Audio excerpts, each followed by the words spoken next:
You are now listening to Carlie's Couch. I'm Carlie. And I'm Lex. In this podcast, we discuss a wide array of topics about life and how to live your best life. Whatever that looks like for you. Hope y'all enjoy. This week on Carlie's Couch, we talked to Alexia about her recent exploration at a silent retreat. Namaste. Happy Monday. Hi, happy Monday. Welcome back, everybody. Or whatever day it is. We are feeling great. Hope you're blessed. We are so happy to. She turned into a hotep, if y'all didn't notice. That's crazy because I did. She texted me Grand Rising the other day, and I just knew. But this has been a I should put my ankh on. This has been a 3-month process. Not hotep though. I don't want y'all to get the wrong idea because I do not. She does rock not with the hotep. Subscribe to those ideals. Right, because they be wilding. But she does in I fact. am all about peace and love. She does in fact say Grand Rising. No, I don't. No. I don't say nothing to nobody in the morning. Except Damo mom. I'll be like, good morning. But anyways, so in this episode, we're going to get into Alexia's silent retreat. But first, we will get into this week's question from the couch, which was... Choose one of your tattoos. What's the story behind it? You got a lot of good answers because I only got one, and then I didn't even put it on this because it was whack. But I'm gonna ask you too. What is how many tattoos do you have? 1, 2, 3, 4. What is the story behind the one that's like there's a purple one? What is it? Yep. It's agape. I'm about to say grape. But no, it is agape. Okay. Yeah, it's agape. Yeah, what's the story behind that one? And it's purple and it's a flower. And so I want everything that I do to be of love. Like I want to just be an example of unconditional love. And for all y'all people within reason, all of that to say, but like I really hope that my life and all the things that I'm doing are a testimony to love and like what it means to like love others and love yourself. And so I'm like, why not get it tatted? I was laughing because I forgot who was clowning me. It was like, yo, how many other ways are you going to get words like tattooed on your body? Yeah, you get stuck sometimes. It's like, dang, that's really all I want to do. And agape is like familial love, isn't it? Or friendly. Greek is for all. It's just unconditional love. That's the root meaning is unconditional love. So I not just familial. Well, I know there's different ones for different meanings of love because I know at one of the old churches that we used to go to a long time ago, they had a program called the Agape program, but I think it had to do with like adopting or something like that. Yeah. So I thought it was like a certain vibe of that type of love, but that's pretty cool. What about you? What about me? Yeah, one of your tats. What's the meaning? Which one? I don't know. I have maybe. Let's talk about your phoenix. The phoenix? Oh, I got so I had a phoenix. Man, I don't know. Remember when I got it originally. So I got one and it was smaller on my side. And I think I kind of got it around, or I was thinking around like changing or like I could feel like a me was dead and different. And I think maybe mostly around like communication and just, I don't know, ways that I acted that was just, I don't know, I got a little softened up a little bit more around that time. And so that was kind of thinking about like a new me has risen type vibe. And then over the years I had got it larger. I covered up the little one that I had and the guy started doing a larger one and then used that to cover up a couple different ones. And then I never got it finished. It was like so much ink on it though. That was maybe over 10 years ago that I got that. So also it's like, yeah, I'm just never going to finish there or do anything else with it because it's like way too much ink there already. Yeah. Oh, nice. That's cool. I didn't know. And I didn't know it was a cover-up. Whenever she posted the picture for this question, I was like, oh, damn, that was a cover-up. Because it was a smaller one and then he like added to it. And then I used to have, my very first tattoo I ever got was these, a treble staff of notes. And the notes were the initials of like this guy like I was in love with when I was like 16. His name was Bargov. He was Indian. and the notes were BDD like for his initials. And I was so pissed off because I had a dream about the tattoo. And then I woke up and drew it. I was like, oh, I could draw music notes. A lot of mine are guys related actually. I was like, oh, I could do his music notes and have their initials. And I drew it. I took it to the place and they're like, all right, bet. And they put it on me and did it. And I was like, no, I wanted you to like they took my exact crooked ass drawing. So this shit was crooked as hell. I was pissed. And then it was in like the tramp stamp space. So it was like, it was just crooked as hell. I hated it because I'm like, bruh, that was just my idea for you. You were supposed to stylize that hoe. Yeah, you were supposed to like make the line straight. It was bad. It was just all, it was stupid. And I hated it. So that's why I definitely was like, I had to get that covered up just because I hated that. Like, that was my first experience though. And I don't know. Maybe I didn't know. But they really just was like, here you go. Aw, that's some host stuff. I'm glad you got that covered up. And I did not know that a lot of your tats were men related. The Phoenix, I just can't really remember all the way. But yeah, this one's a name. This is a name. This is somebody's handwriting. What else? A few others. Oh, okay. Everybody on me somehow. All right, so one of the responses I got was, I have a mother-daughter tattoo with my mom. Same symbol, but the larger part represents her. The smaller part represents me.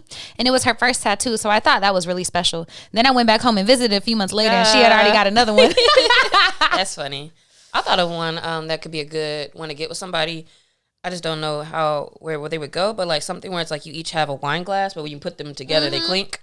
That's why I wanted to... Oh, that would be cute. Yeah, I actually have a couple friends that might be more pertinent for them.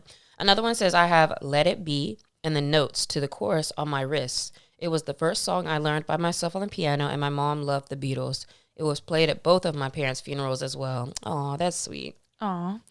Someone said, I have a black and shaded lotus flower for a friend that passed. She loved that flower because it thrives in a dark place and is still beautiful. I love that I carry that every day for her. That's sweet. Lotus is what grows on the... lily pad? I'm tripping. Mm-hmm. No, that's it. That's it. Yeah, that's like, no mud, no lotus. It's a big symbol for transformation, growth, yoga, peace, all that. The next one says, one of my matching tattoos is with my husband and one of our daughters. It has our initials, we're all JB, written in rune up the trunk of a palm tree. The J means harvest, ripe, harmony, and the B is for patience, peace, and new beginnings. We got it in Hawaii at our favorite tattoo parlor, and the artist that did it sadly passed away unexpectedly less than a year after. Aw, lots of love and meaning for us with it. Aw. Another one said, I saw a tattoo fundraiser for a breast cancer research and jokingly asked my mama if she wanted to get matching tattoos. She had gone through chemo for breast cancer a few years before that. Surprisingly, she did not have tattoos, but said yes. So now we have matching breast cancer ribbons. That's cute. A lot of matching ones. The last one says, I was sad and my tattoo artist reached out to me and cleared his day so I could come down and be tattooed and hang out and talk about things. That's super cool. Yeah. Some people have like a good relationship with like their tattoo person, and I've just always kind of been random. My tattoo artist is dope. I love him, and he's tatted. I was making a joke. No, he only did the side one and my wrist one, but he's tatted all my friends' titties. I be joking because he tatted like right in between like this little place for like 3 or 4 of my friends. That's the guy who did mine? No, I got the titty stamp. That's what I was laughing. What's his name? Poncho, that's right. Poncho, the artist. Yo, y'all go follow him. And Art is my drug. He does such great work in South Central. He got me right at a party. Yo, he's awesome. Like 1, 2, 3, 4. Mine are from like a party too. So from LA parties. Whatever. Yeah, but I like that. Okay, so thank y'all for answering. Someone hit me and was like, yo, I really enjoy the questions from the couch every week. And so we enjoy all the really thoughtful answers and the intention and time y'all put in behind those. So appreciate you. Maybe one time we need to, what they're really supposed to be used for, the questions, is people to ask us questions. So maybe one day we can do an episode where we say, ask us anything, and then we can go through it. Yeah, I like that. So that'll be whatever upcoming. Makes us not have to plan. But speaking of planning, so recently Lexi went to a silent retreat, and so that is what we're here to talk about today. What made you want to try this? And explain what this is. Okay, so I signed up for a silent retreat. A couple of things actually led up to me actually doing it. One was I'd visited, so the place that it was at was called it's like the Shrine at the Lake of Self-Realization or something like that. I guess I should know the name, sorry. And it's up near like Pacific Coast Highway, so it's like very close to the beach, up a little more north from in LA, but like up north. And while I was in the Bahamas over the holiday, break, one of the books that I read, because I had went through my books that I had brought, and then I grabbed something off the shelf. And in the book, it was really random. The guy in the book went to a silent retreat for like a couple of days. And so it just kind of rejogged the memory of being like, oh yeah, like I know when we're podcasting, we've talked about, things like that. And also I had been to the lake maybe a few years ago just to go to the actual lake part, which is open to the public anytime. And I remember them saying like, oh yeah, we also have like a free retreat up there. And I just remember like it clicked in my head like, oh, they had like a free silent retreat up there. And so it was something I guess like just sparked it in my mind a few months ago. It's April now. I was there during Easter weekend. And so it was like a few months before that I signed up, probably when I came back from the Bahamas actually. And I saw it too. I was like, oh, okay, because it's like, oh, you can make a donation. There's suggested donations like $150 a day. And, it had all the information there. So I was like, oh, why not? Like, it's not, anything crazy. So I just signed up for it. And that's why. That's like how it like came to my mind. And then I kind of asking like why I wanted to do it. Yeah, like why did you want to try it? Well, because I just didn't know. I wanted it to have some kind of effect on me. Like I wanted to feel like, whoa, I learned some big thing, or there's some groundbreaking something that would come out of being silent for a few days. And I also wasn't sure. I was like, man, would it be hard for me, or would it be like, would I be chilling? So I kind of just had a lot of questions, and I just wanted to see how, like, what it would do. And I was hoping maybe I would continue to grow me in some kind of way. Yeah, it's kind of symbolic. It was Easter weekend too, and we were just talking about a phoenix, so that's interesting. Because they had a lot of, so the thing I realized when I was there, I was like, oh, this is a religion, or not. I don't know if it's a religion, but it's like a spiritual based group that does run the thing. So they did have, and then what I realized is I was like, maybe I should look into this more, because I'm like, is this maybe part of, a thing that they're supposed to do like in their journey? And it's called the Self-Realization Fellowship. And I should ask you if the guy who's the leader of it, he's an Indian guy, but his last name's Yogananda. And so like he talks like, autobiography of a yogi and all that is stuff that he wrote. And so I kept seeing, the name, and I would see yoga and stuff in different places. And I was like, oh, I wonder how closely, like, is this the same yoga, as what is practiced when you're doing the, moving and posing and stuff, and like what the connections were there. I wasn't really that sure, but. Yeah, I was about to say, if it's Yogi Nanda, then yeah, that's like a lot of the basis for yoga, and it is practiced. And he does that. He's not the founder of yoga, but like his trainings, they're all like in alignment, like all of the things. And we actually have to read that in yoga teacher training. Okay, that's what I wondered, like if that's like where the name came from or anything, or exactly how close it was, because there were things that people did. So they some of the things that they had, because they had a structure, but you didn't have to do it. Like you could kind of do what you want. But they had like a chapel space where it's like that's where they would have meditation. So they would say, oh, group meditation at, certain times. A couple of those times, though, they had a TV thing in there, and they would play like a Zoom. Like you could tell, like, people all over might be tuning into this broadcast at the same time to meditate together or to do whatever. And they'd always have a few words or say something. But there was a couple things that they did. I was like, whoa. And everybody around me started doing it. And I was like, oh, I guess y'all know what's going on. And I was like, I don't know. But they would talk about like, something, the healing, something and something. And then everybody started doing this thing with their hands. I was like, I don't know what y'all doing. But they were like this. Like, and then they did something else. And I was like, all right. But it was kind of interesting. But I was like, in my head, I was like, should I be scared? Because like, I don't really know like what y'all doing exactly. But it didn't feel wrong, or like, it wasn't like we were like stabbing a calf or anything and like making sacrifices. I'm glad that I would have come to get you very quickly. Yeah, so I was, I had my head on a swivel a little bit still, but I was like, all right, but this is all like some love and peace type stuff. So I was like, okay, cool. Yeah, I was about to say, and this is an energy thing. Yeah, like, it was. Yeah, this is an energy thing, and then you can feel it. Energy is something, and everybody together was like, yeah. And I was like, all right. So the first time I ever heard about a silent retreat was Vipassana. It's like Vipassana, and it's a 10-day silent retreat. And Typhat, the artist who was recently on the podcast discussing bipolar disorder, she had went, and it's like 10 days. And that's what is that one through though? Because somebody else asked me if I if I did that. So that's like an official thing. That's too. an official. So, but it's not like there's not like an entity that is like the official, like we do silent retreats. But it's a tenet. Yeah, it's the name of the practice, but it's actually a tenet in Buddhism. So that's what I looked up because I was like, well, where is the origin of silent retreats? And so it's a Buddhist meditation technique known as Vipassana, which means seeing things as they really are. And Vipassana is based on self-transformation through self-observation. And so silent retreats were kind of born out of this concept of trying to like get to yourself. I'll tell you one thing though. I was the most stressed out before going, and I was overthinking so crazy because I remember like all of a sudden, just like when I've gone on like a vacation for once, and it's like all of a sudden you be like, but I had all this stuff all of a sudden I gotta do, and I was like doing the most, rushing around, and I was just like really stressed out, and I caught myself thinking like, all right, like I was just overthinking, and like I wonder what I'm gonna get out of this, and what about this or what about that, and I was like, Lex, like you're already trying to think about like what's the lesson, and the point is like you have to be present.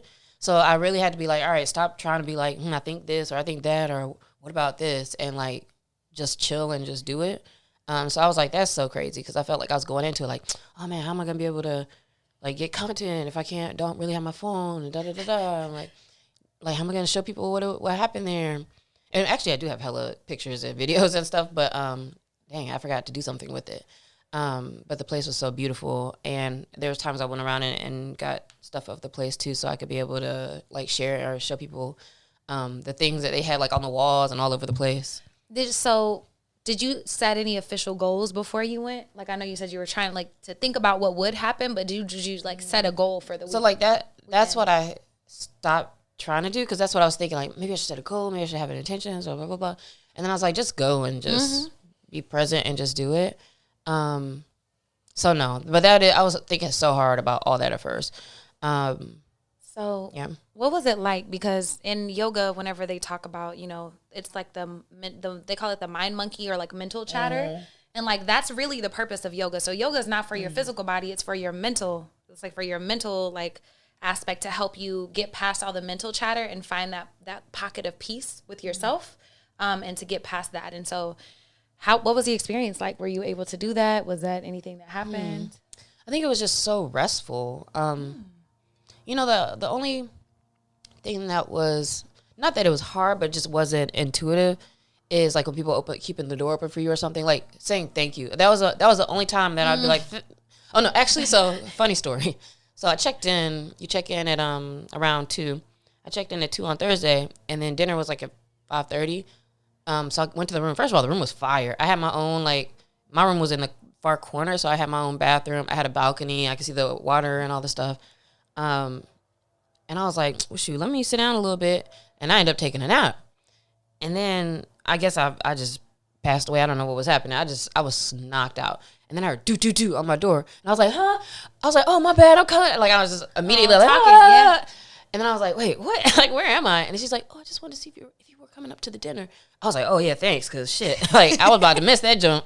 And I was like, dang, I didn't mean to be asleep, because they had said something earlier about, like, oh, when it's dinner time, they would hit a gong. And they were like, yeah, you'll definitely hear it. You know, if you're in the compound, you will hear the gong. So I was like, bet, I'm going to lay down and I'm going to hear the gong. Man, she woke me up. I didn't know where I was. I didn't know what time it was. I was just like, oh, my bad. Like, and I was talking, and I was like, oh, shoot, Lex. Like, all right, now I remember where I was. Mm-hmm. And from there, I didn't have no issues with the talking part, outside of being woke up like that. But, like, when people would clean your plates in the room where we're eating and stuff like that, you want to, yeah, like, it was just a lot of smiling. Because you're like, thank you. Yeah, because you want to say thank you. And then I remember the second day, the only thing I surprised myself, because I had got all dressed and cleaned up, and I was in the mirror, and I was like, let's get ready to have an adventure. And I was like, ooh. And I was like, why did I even say that out loud? Like, that wasn't even talking to yourself. Yeah, like, I was by myself anyway, but I was like, ready for adventure. And I was like, oh.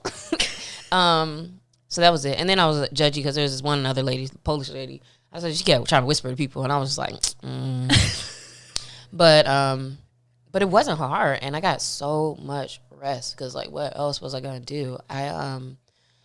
Between the meals, which it was so far actually having the meals be like 8 o'clock, 12:30, 5:30, 6, whatever it was, and all their meals were fire. They were vegetarian meals, and they were all really good. I tried to remember a lot of them, because I was like, damn, it was like thorough. They were good. And between eating, Then it's like, okay, let me meditate for a little bit. Then maybe I'll sit on my balcony. It's like, well, let me take a nap. Then like, well, let me go walk around the lake. So I'll do a few miles around the lake, walking around there a zillion times. I saw Sinbad one day at the meditation lake, and I was like, damn, I can't talk. So they gave us these pins too, because the lake part is public, like, and people come to it, so we'll have to go. Sometimes you can actually see it. But the lake part is public. And so we had these little signs that said like SRF Shrine Retreat in silence.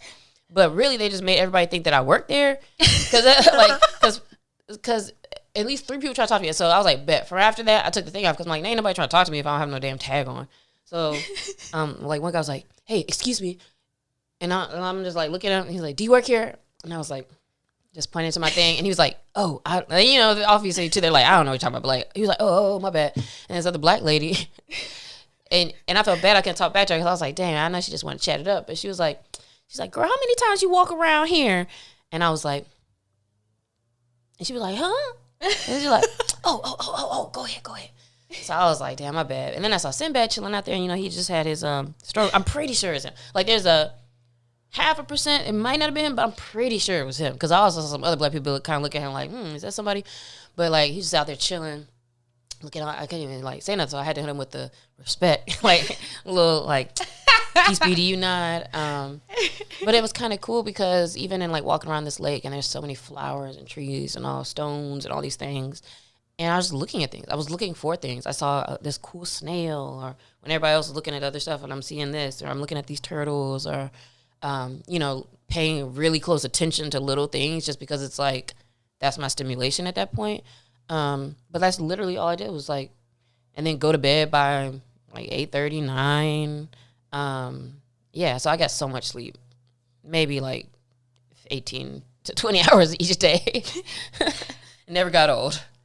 I love that for you. When people typically do the silent retreat, some of the goals or that, they will go for, or what they like, even on the websites, because I went to a couple of Vipassana websites to see like what they're offering. And they said, to quiet all the noise, to turn into yourself, allow you to rest, recharge, channel your attention inward, opportunity to slow down, provides the opportunity to experience aspects of our inner landscape, which we usually keep hidden, detox, and then also recognize how we use words to connect or to push people away or to determine our own worth. And did you walk away with any of that? Like, I know you said rest and recharge. Yeah, it was actually kind of funny because I don't feel like I had any like aha like type moment about anything. And what's interesting about that too is like, I don't know, why was I even looking for that? I guess, because we always like opportunities to like get some insight. But I didn't. And I was like, dang, maybe I'm already amazing and perfect, like, before I even came out here.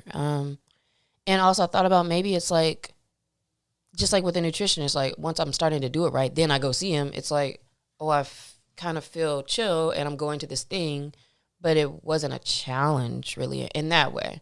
I will say Vipassana is the one that's like 10 days, right? Yeah, so like that might have been really wilder. By the end of the 3rd day, like I left like 3-4 hours early on the Sunday, but that's because I had to get a run in, and then it was my friends were doing like a potluck for Easter and all that, so that was just a matter of like, all right, y'all, I'm kind of done with y'all, because they had like a special service and stuff, and I was like, I'm good on that. So I did leave a little early, but I was ready. I was ready to be like, all right, I want to go hang out with my friends and stuff. But it was funny because all that resting I did, all that no talking and all that, and literally the Monday after, I didn't do anything else because I was like, I felt like I still needed a weekend, which is weird. And so I remember being like, dang, like, I don't feel like doing nothing on Monday.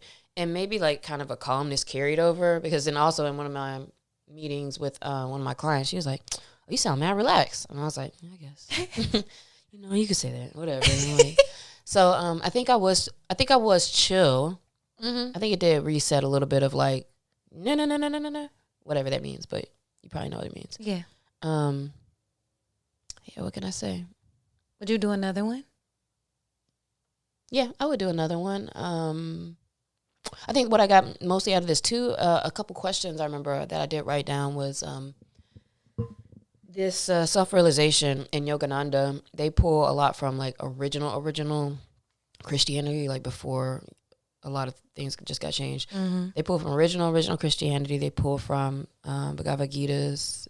They pull from some of the different religions for the things that they're talking about, right?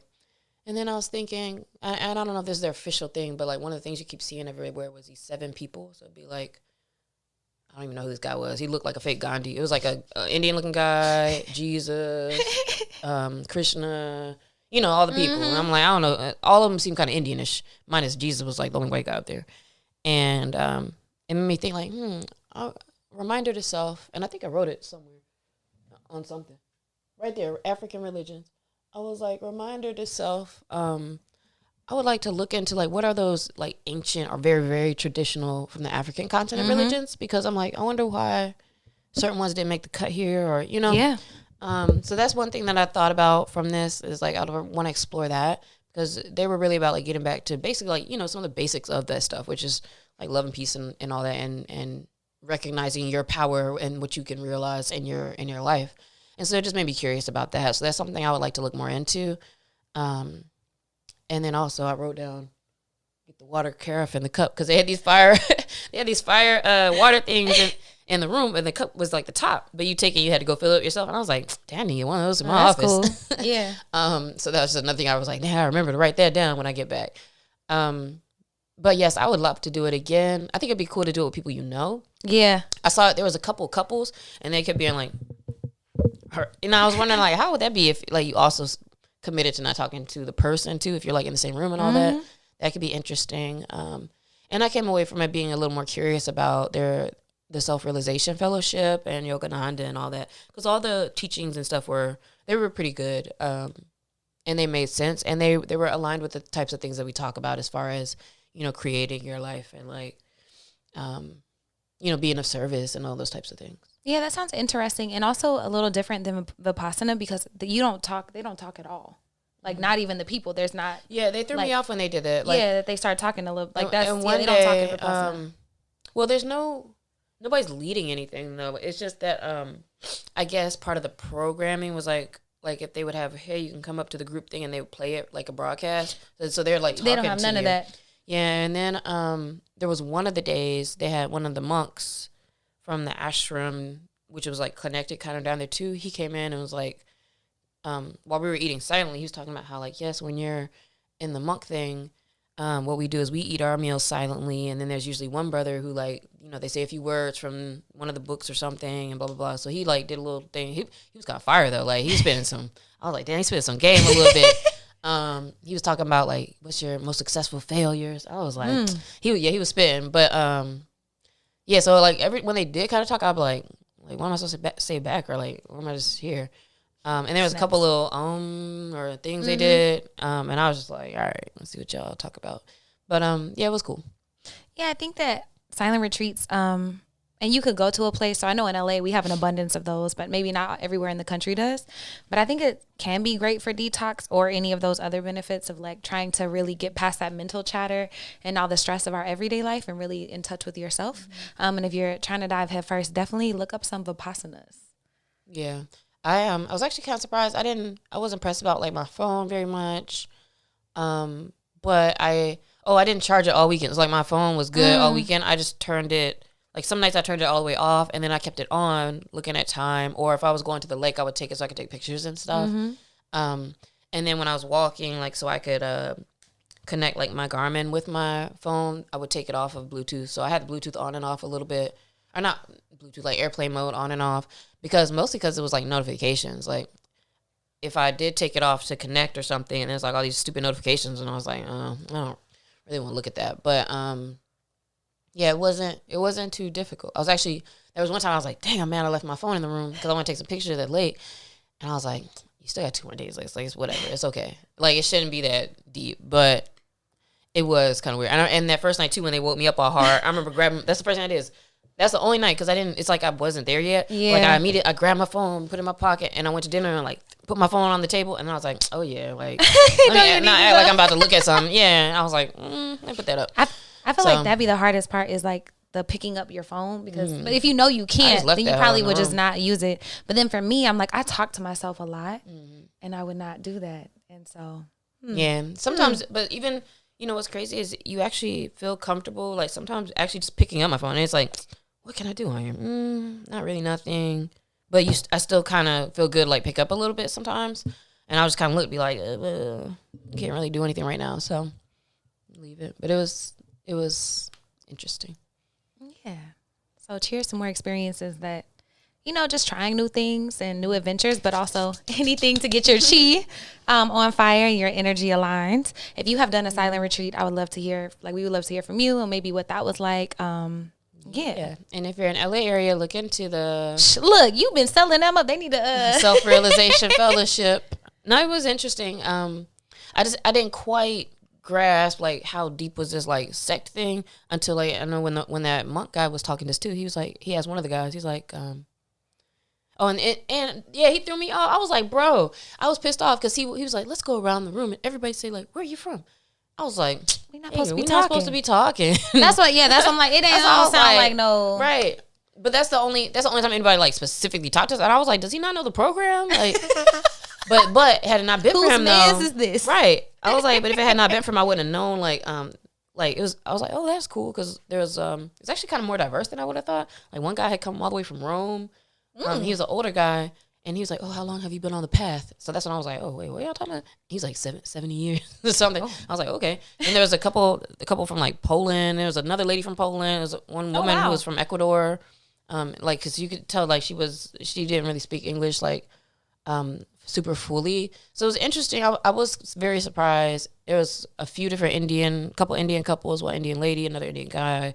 Yeah, but it was kind of mostly like white people. I was the only black person. But I was surprised there was really kind of, I didn't know, what to expect. So it was interesting for that too. Yeah, that sounds cool. I definitely. It seemed like a couple of them, I was like, man, could I be friends with them? I don't know. Like we ain't talking, but it was like, I wonder if I could be friends with a couple of these people. But I could tell now which ones, were LA based. But a lot of people had come here like from Chicago, or this guy came from Rome or Ecuador. And I was like, oh, it's kind of deep. That's why I was like, is this part of like something you have to do? I don't know. Yeah, for their path. But they have a few different ones, so. In different places around the country. Yeah, so if you're interested, research that and hit us at Carlie's Couch.